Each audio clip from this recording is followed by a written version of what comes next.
গরমও পড়েছে।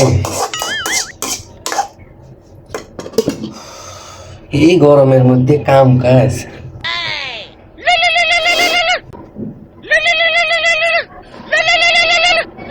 আবার এই অসভ্য মহিলা ফোন দিচ্ছে, আবার কবি কিছু দরকার। ফোনই ধরবো না আজকে। তখন থেকে ফোন বাজিচ্ছে, ধরিচ্ছ না। কে ফোন দিচ্ছে? আরে ওই 2 তলা ফ্ল্যাটের ওই ভাবি ফোন দিচ্ছে বারবার।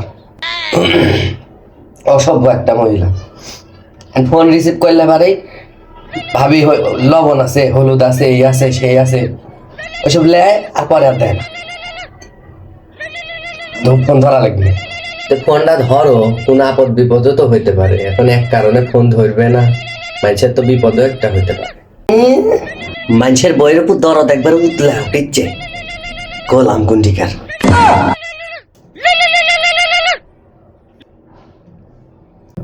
হ্যালো ভাবি। হ্যাঁ ভাবি, কিরম আছেন? ভালো আছেন? হ্যাঁ ভালো আছে, আপনি ভালো আছেন? আছি মোটামুটি। তো একটা কথা কইলাম নি ভাবি। কোন? আসলে ভাবি আমার লবণ ফুরাই গেছে, আপনার ভাইকে আনতে গেছে, এখন আনেন, একটু লবণ হবি? আসলে ভাবি আমারও নাই, আমার কালকে ফুরাই গেছে। এখন আবার আনতে কষি হোক, আনলে পারে। তারপরে এখন নাই ভাবি, কিছু মনে করেন না। ওকে একটা কথা কইলে সহজে লিয়ে আসতে চায়, কালকে কষি এখনো।